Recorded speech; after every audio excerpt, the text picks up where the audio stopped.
नमस्कार, मी श्रीरंग विद्यालय मराठी माध्यमिक विभागातून माझे नाव वैष्णवी रवींद्र आभरावे।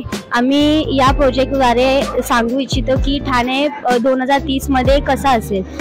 ठाण्यामध्ये आम्ही जास्त प्रमाणामध्ये वाहतूक कोंडीमध्ये खूप जास्त होत आहे, म्हणून आम्ही 3 मार्ग प्रोजेक्टद्वारे तयार केला आहे।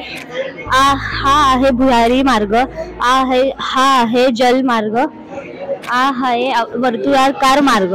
आपण वाहतूक कोंडीमुळे ध्वनी प्रदूषण, इंधन आपण बचत करू शकतो इत्यादी। आपण खूप काही आपल्या ठाण्यामध्ये सुधारणा करावेत असे इच्छा आहे। आम्ही या प्रोजेक्टद्वारे वाहतूक कोंडी टाळण्यासाठी आम्ही प्रयत्न केला आहे। जर आपल्या एमर्जन्सी असेल तर आपण भुयारी मार्गातून जाऊ शकतो। नंतर आपल्या काळात ठाण्यामध्ये जास्त करून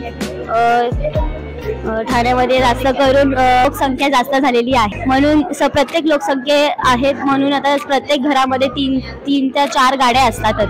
आता 3-4 गाड्या असतात तर वाहतूक कोंडी तर खूप होणार। प्रत्येक माणसानं एका ठिकाणी दुसऱ्या ठिकाणी जाण्यासाठी वाहतूक कोंडीचा सामना करावाच लागतो। तर आपल्याला त्यासाठी वाहतूक कोंडी टाळण्यासाठी आम्ही 3 मार्ग तयार केलेले आहेत। थँक्यू।